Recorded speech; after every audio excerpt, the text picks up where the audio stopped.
Zoom recording. Okay, so welcome everybody. I'm Amy Fox of Work in Progress Texas, and I am live in our Facebook group, Fat Loss Secrets for Busy Professionals. I'm very excited to have a special guest, my second Jessica interview, because my first interview was a Jessica, now my second one's Jessica.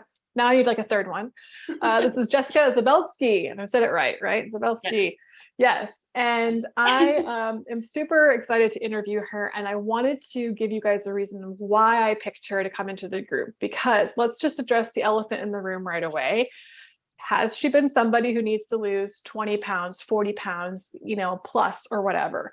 Not necessarily. Is she a healthy person that has taken really good care of herself through her youth? Absolutely. But I don't want to discredit the hard work and effort that she's also put into her journey to get to where she is right now. And the reason that this conversation is relevant to everybody is because the number one thing that our clients struggle with is eating more food. And a lot of the times, so many people are actually under eating. There is an overeating aspect, but there's dominantly an under eating aspect. And so I remember at Christmas time, when we went to an event together, she had asked me, like, how much do you think I weigh? And I was like, oh, I don't want to guess wrong. But I was like, well, how tall are you? And like kind of getting a guess. So you're 5'7", right, Jessica? You're 5'7"? Yeah. Yeah, 5'7". So I was like, okay, well, looking at you, I think 138, 140-ish or something. And she had said, no, I'm actually like, I think you said either 152 or 156. I'm trying to remember what was your heaviest? My heaviest was 160. Was 160. Okay, so even just by appearance, there was like a 12 to 20 pound difference in my guess because of how she looked. And that just is proof of the difference of weight of muscle versus fat. And then I asked her, how many calories are you eating? And she's like, 3,000. And I was like, what? 3,000? I was like, oh my gosh, we have to have you on and interview you to hear about your journey. And so she also, just so you know, guys, she's hired a coach. She's had direction. She's been training and all of this stuff. So basically, Jess, people are shocked. Like, people have been messaging me and being like, 3,000 calories? Holy crap, how is that even possible? So why don't you start with just some background on yourself and what kind of got you to this level of training where you have gone into strength training? Yeah, absolutely. So I guess starting like way back, just so you can get kind of a background, like Amy said, I've never considered myself overweight, wanted to lose like a lot of pounds, anything like that. I played sports my whole life, so I was always considered in shape. And once I stopped playing sports, I wanted to continue to be active. So I decided to start going to the gym. And then of course, that was probably 5 years ago at this point, I got into going to the gym. But I started by doing a lot of cardio, which I think, depending on what your goals are, but I think that was one of my biggest mistakes. I thought I had to do a lot of cardio. So I don't really count the first couple of years because I don't think I was doing things properly. But I was in the gym started about 5 years ago. So I'd say the past 2 years, it was mostly just strictly weightlifting, not concerned about cardio. For 6 months, I had my coach recently. So I'd say overall, I've been in the gym for 5 years, but just seriously lifting has only been a couple of years. Awesome. What got you, I guess, interested in, kind of pivoting from that cardio world to the strength training world? Yeah. Well, so I think kind of backtracking to, like I said, I've always been kind of the same stature. I can gain pounds depending on, what I'm doing at that time. But overall, I've been around the same frame of weight. And so for me, I was kind of like, okay, what can I do differently? I see people, that they look more toned is the word people use, and you can see their muscle. And I was kind of like, my body always just kind of stays the same. I've always been the same weight-ish. So I was kind of like, what do I have to do to look like that? Which I'm not saying to compare yourself to other people, but I just knew that I was coming to a plateau that I had to try doing something differently. Yeah. So I think that was just the major thing is I got to the point where I just knew that there was more to it because I wasn't seeing like certain definition, or say if I just wanted something to grow, like say, I know girls, a big one is your glutes. I was like, how do I get my glutes bigger?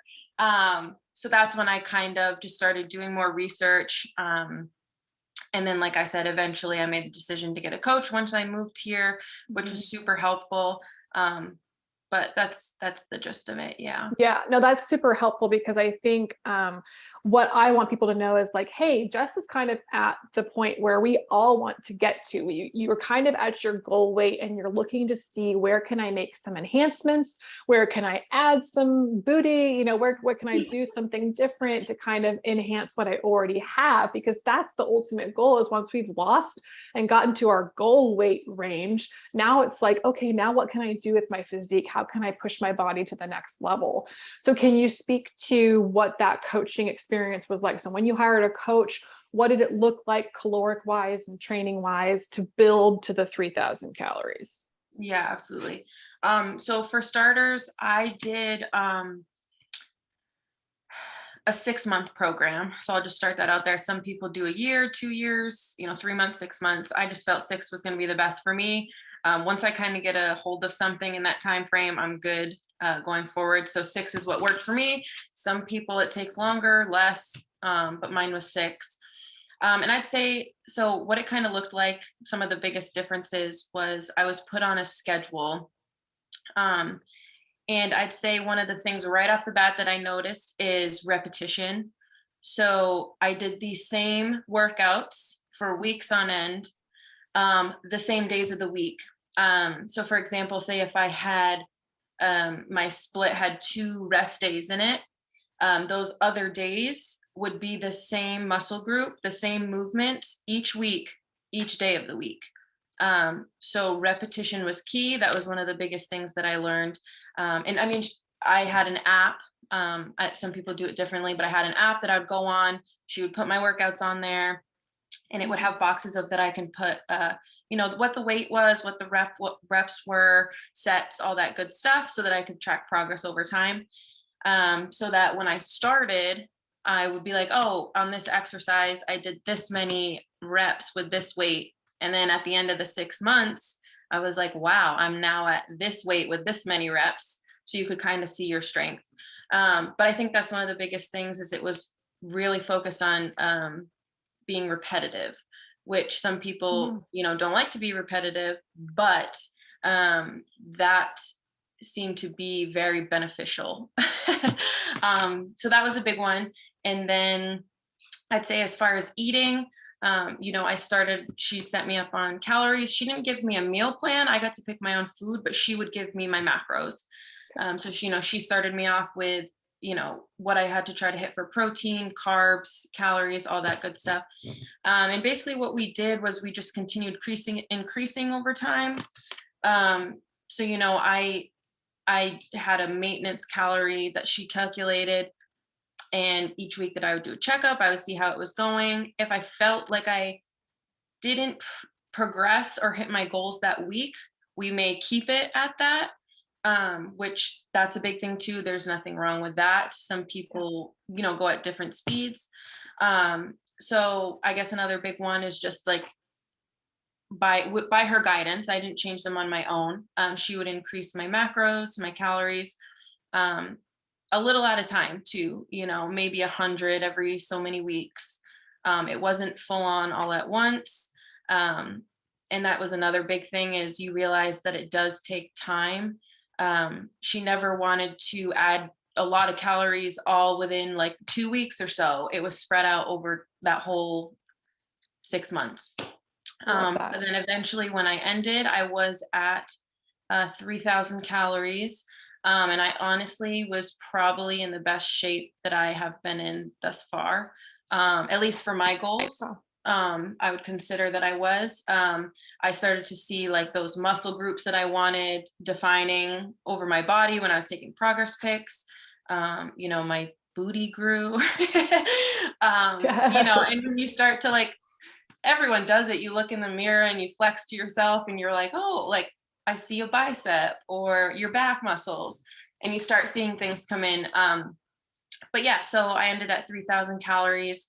Of course, my protein, carbs, that fats all increased as well.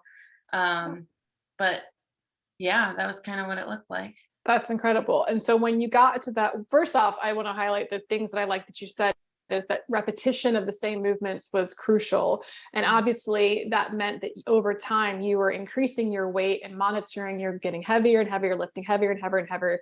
And for the people that always want an interesting workout, it's good to know, like, well, what are your goals, right? It might be that if you're just wanting to get some movement in and some activity in, cool, like do some interesting things. But if you're actually wanting some body composition changes, that repetition of something the same over and over and over again is going to be what it is. And then the second thing was, like, I like how you said it was like a slow progression for the caloric consumption. How long did you stay at that 3,000 calorie mark? So that was towards the end of my 6 months. So we kind of adjusted too, just because I was only on a 6-month contract. But I would say the last month and a half, I was eating 3,000 calories. Okay. Okay. Yeah. Well, just oh, go ahead. I was just going to add to another big thing, because I know a lot of people do, like cardio or think they have to do a lot of cardio. During that 6 months, I barely did any cardio. Thank you for highlighting that. I appreciate that. That is so you yeah. basically did just maybe extra walking or whatever, like get your steps in kind of thing, but no cardio. Yeah, I tried to keep, make sure I was still like not being lazy, trying to get steps in when I could. But maybe once a week she had the treadmill on there to end my workout for 15, 20 minutes, just once a week. Some weeks I would even honestly skip it. And she was fine with that.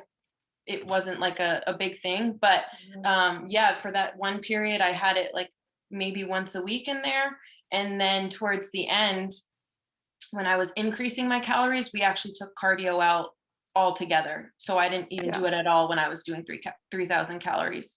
And isn't the reason for that because since you're building muscle, you don't want to put yourself in a deficit with too much cardio, right? So you're trying to balance out your training alongside with the caloric consumption. Yeah, I needed all those calories in order to have my muscles grow. Exactly. So I didn't want to waste them on cardio. So yeah, I put them all right to weightlifting. Yes, and that's super important for people to hear that and like be reinforced of like, hey, this is what this traditional training looks like to accomplish these specific goals. And I'll definitely show you guys a picture in a second. And then I liked the whole like dropping back on the cardio thing, which is just another thing so I guess the other question would be too, is how long were your workouts and how often were you training? Yeah, absolutely. So I for the most part, it changed a little bit. But I had 2 rest days a week. And that was another thing I learned, that rest days are very important. When I started in the gym back, like I said, when I first started and I didn't feel like I was doing things properly, I was going every single day, which you definitely don't have to do. And I'm also like at the point I'm at now, I actually take quite a bit of rest days. And then the days I can go, I just stick to the routine and do a little bit longer of a workout and get a good workout in. But at this point, I actually take more rest days than I ever had, and I feel great. But I would say typically 90 minutes was the workout that she had set. Perfect. Yeah. That's super helpful too, because I think that's the other thing that I'm so glad you highlighted, like, hey, after this point of building, now it's about maintaining. Therefore, I can take more rest days or work out less because I concentrated those 6 months to do a job and get the job done. And now it's like I've got a little more wiggle room, or I know what to go back to in the sense of like trying to build again. Like you obviously know the rhythm at that point. So that's incredible. I love that. You're hitting like so many great points that I just want other people to hear besides from me, right? I mean, honestly, like all these points, I learned through that process. So I mean, even though some people might be like 6 months, like, oh, that's short, but I learned all of that stuff clearly in those 6 months that now I'll have going forward, that people just might not realize, like me on their own. Yeah. So it was worth it. for And sure. absolutely how it was like worth it to invest in the coaching, to get the knowledge, to learn about it. And then now it's like the habits that you build, which I think that's what we need to celebrate, is like, look, she is building good habits now in this time frame to where hopefully this sustains for the rest of her life. And she never, the only weight you'd have to lose is if you ever decide to have a family, right? And decide to have a family and have to pop out the babies, if that's the direction you want to go someday. And if you don't, then you don't have to worry about it. But to me, like, that would be the hope, is that all you have to worry about is getting off the baby weight. And because you have learned how to maintain this and work it into your life. Yeah. Did you give your coach any pushback with the requirements or the increase in calories or the workout schedule? Like, because you're a busy working gal too. Like, you're not, Yeah. you don't No, I committed to doing it and wanted to be as disciplined and listen to everything she said to get the most out of it. Never had any pushback. She was great. She always asked, how is everything going? Do you think like any certain adjustments need to be made? There was a couple of nights, because I did work a typical 8 to 5 and it was a long day. If workouts were 90 minutes, I'd say, can we cut it to 60 minutes because I have to get home? She was fine with that. So really no pushback about anything. I was excited every time she increased my calories, because I just kind of wanted to see where I would get to. But yeah, no pushback. I just, it was nice too, because I had a schedule I knew I had to follow. So it gave me more direction. Whereas like when it's just me, I'm like, okay, like if I go today, like, what do I want to do? So now I know, like, okay, Monday's back day, Tuesday's leg day, Wednesday's rest day. I know what I'm doing on each day. Even now that I don't have a coach, if I go, I know what day I need to rest. You know what I mean? I still keep like a Totally. schedule. And what's so cool is that those workouts that are the same that you're learning can still be effective. And then maybe there's some other things you can add in, or a program you can do on your own. But like you said, you've already kind of learned how to rotate between the body parts that you need to, Mhm. and how much time is needed. And it's not necessarily a stressor for you to have to do that anymore, because it's kind of Right. like second nature, which is good.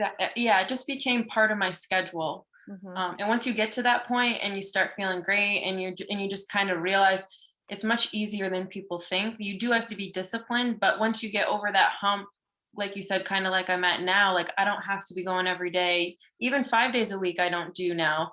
I just have my schedule of what I do on the days I do go.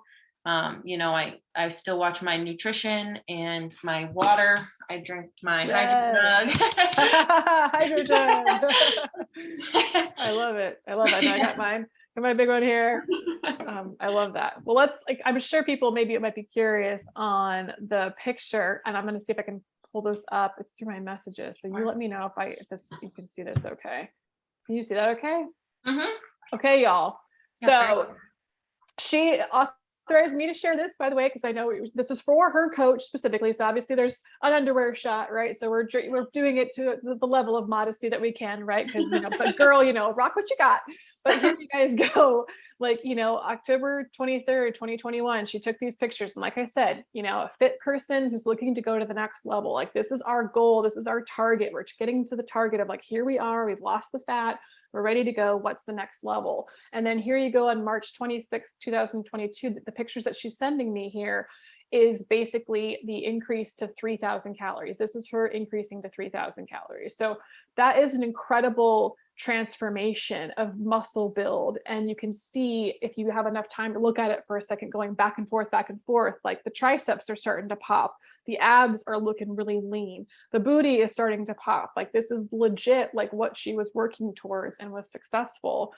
And I think I have the front picture too. Let me see if I can get that one to pop up.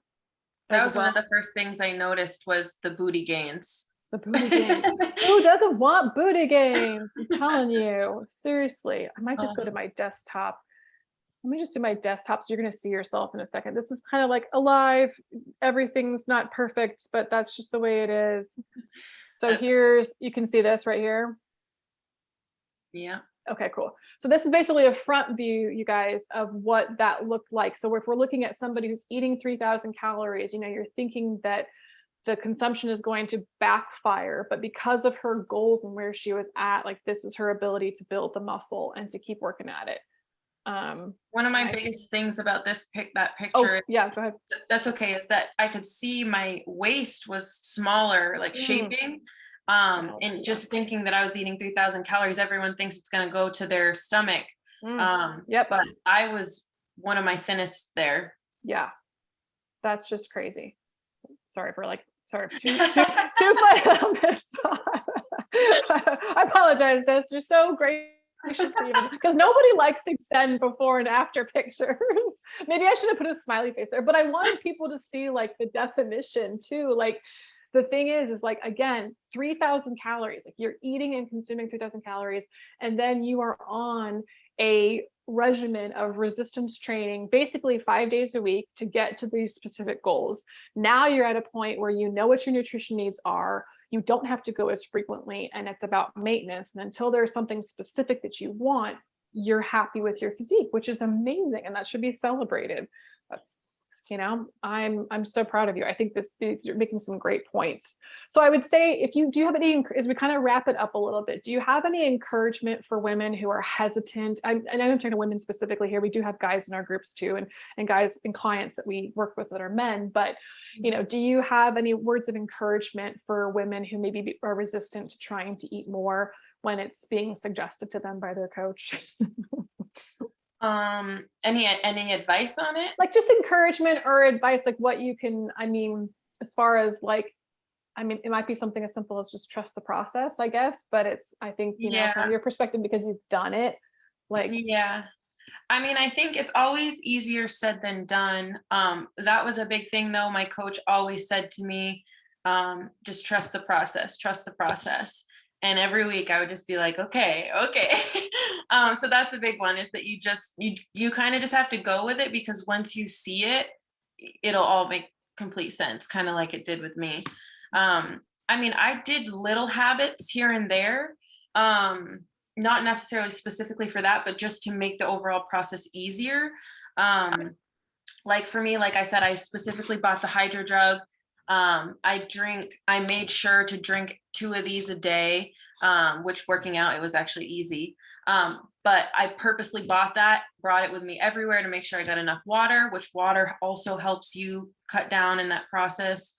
I personally was going into the office. I know a lot of people are at home, but I would pack my gym bag and snacks the night before, so that it was quick and easy, and brought it with me so that when I left the office, I had it, and I didn't let myself come home and sit down. I just went right to the gym.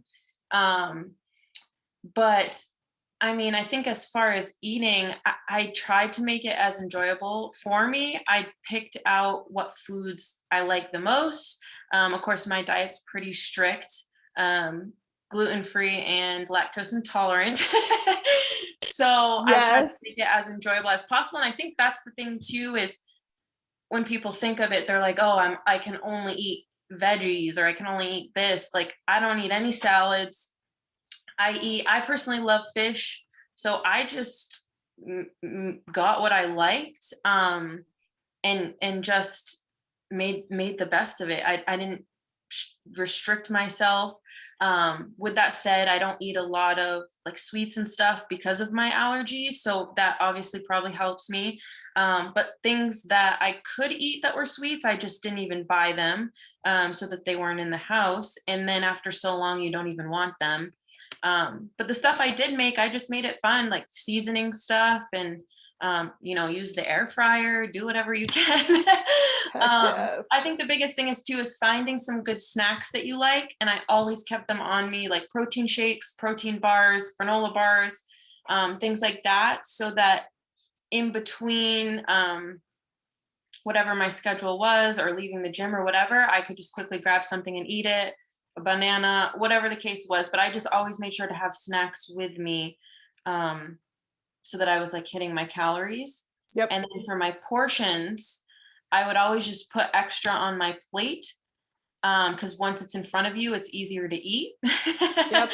Yep. So I would just load more, instead of 1 piece of fish, I'd put 2 pieces of fish, and then I'd get double protein, and before I knew it, I'd be done. I love that. That is Yeah. so perfect. I love the packing snacks, having them ready to go, hitting the gym right after work because that's when it fit into your schedule. I love the idea. That's exactly what we suggest as far as like sometimes when you're increasing your calories, it's just eating more of what you're already eating and just double it up a little bit, which makes preparation easier too. Like instead of one chicken breast, cook two chicken breasts instead of one piece of fish too. So I love that you hit all those points. So my last question would be actually a perfect segue into like we're doing a 21-day gut reset, and part of that is to remove gluten and or dairy or both, depending on people's situations. So do you have any? Some people are like, oh, how am I going to do that for 21 days? And you're somebody who has to do it, whether you like it or not. So Yeah. is there any tips or tricks you have with the gluten-free, dairy-free world, or certain foods that you really like that Yeah. you get by? So honestly, I don't even notice a difference at this point. Nowadays they make everything gluten-free, lactose-free. You just have to look for it. I still eat everything all the same pretty much. Um, for carbs, they make gluten-free bread, bagels, pasta, rice. A lot of rice is gluten-free. Um, and then your proteins, all your natural meats, fish, ground turkey, chicken, all of that, steak. I'd say the biggest thing you have to watch out for is any like sauces, marinades, anything like that. They're sneaky. They can have milk or wheat in them. But I think when you think about the general, like pick a protein, a starch, and a vegetable, that's pretty easy. So for example, like a couple of my favorite meals, I love fish. So I'll do like, say, salmon, and then I pick asparagus or green beans are my favorite. I Good season one. them. I do put butter, but they have a vegan butter, vegan gluten-free butter. You wouldn't notice the difference. It's great.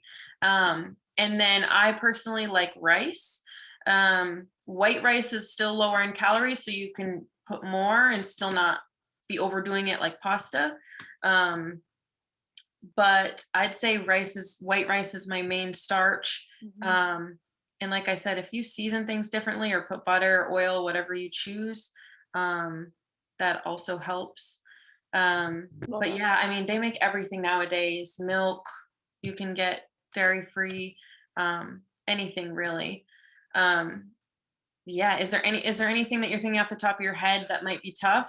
No, I think it's perfect to reiterate that it's like there's choices out there, there's substitutes out there, and that when you're thinking about in general, how do you build your plate? I love that you highlighted starch, the veggie, and a protein as your kind of main meal. You add your fruits, add your nuts and seeds where it makes sense. I'll be providing food lists for everybody, and that's just exactly what's on there. And I agree. I love white rice. I will cook it in chicken broth, and I add butter to mine, chicken broth and butter. And that is a great way to make it flavorful, as well as obviously adding salt to it. And then actually, if you let it cool, it becomes a resistant starch. So it doesn't have the same insulin spike on your body. So it's another advantage is if you let potatoes and rice cool, it's a resistant starch. It's actually good for your gut and doesn't cause that insulin shoot up and crash, which is kind of nice too. So it's kind of like if you're talking about if you think about meal prepping things and you cook a bunch of rice and put it in the fridge, even if you nuke it and heat it up that way, it doesn't change that it's a resistant starch now. So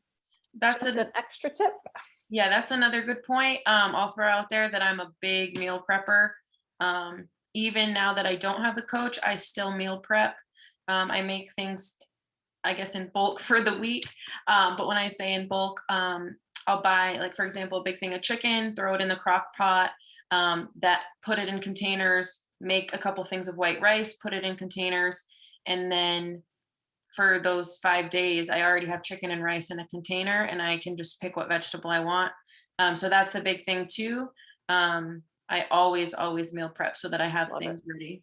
That's preparation is really how you get ahead of it, even if it's just the next day. But if you can get more than one day, I agree with you. It's especially if you're somebody who can doesn't necessarily get bored with the food options or whatever. I know some people deal with boredom, but it's like, hey, there's sometimes when there's some goals, it's about fueling your body for the day as opposed to always having this pleasure sensation on your tongue. However, seasonings and specific sauces can change up that flavor profile too, so you're not too bored with your palate, or change, like have chicken thighs instead of chicken breasts, or change it around a little bit. Yeah, and you can make it fun with certain things. One of my favorite is tacos. Some people consider tacos bad, but in reality, they're not. I load them up with chicken, steak, any sort of protein. I personally don't do the cheese and sour cream because I can't, so that makes it a little better. Or like a big burger with a gluten-free bun, no cheese, obviously. But that's stuff that people stereotype, isn't good, is unhealthy. No problem. I eat that stuff all the time. It's fuel for me. It's great. Agreed. Yeah. I agree with you. Tacos and burgers, there's totally a way to do it. We are about living our lives and not being miserable. Exactly. So this has been so educational and awesome. Like, I just really appreciate you guys. I asked her like 2 days ago to do this, and so she was so kind to jump on. And if anyone knows, she's like a good friend of ours. I'm so glad we were connected through her brother. We met her brother first, and she's obviously helped us in situations where we needed a dog sitter. So we very much appreciate you, Jessica, and thank you for all of the tips you shared. I know people are gonna really benefit from this, and my mom actually can't wait to watch this too. Good. I hope so. Yeah. And like I said, if anyone has any questions, like from those pictures of certain time frames or meal ideas for gluten-free, dairy-free, if anyone, I can shoot ideas to you or whatever. Love that. That's awesome. You're in our group too. Like, I think you're in our group as well. So I think so. I will tag her in this. Yeah. If not, I'll add you or whatever. But if you guys need any help, we will make sure that you guys get in contact with her too. So that's awesome. That's great. All right, cool. Well, we're going to end the show, end the Amy show today. So thank you so much again for your time, and I will see you around. And then thanks to everybody for watching this, and let us know if you have any questions in the comments. So we appreciate it. All right. All right. Have a good day. Bye. Bye.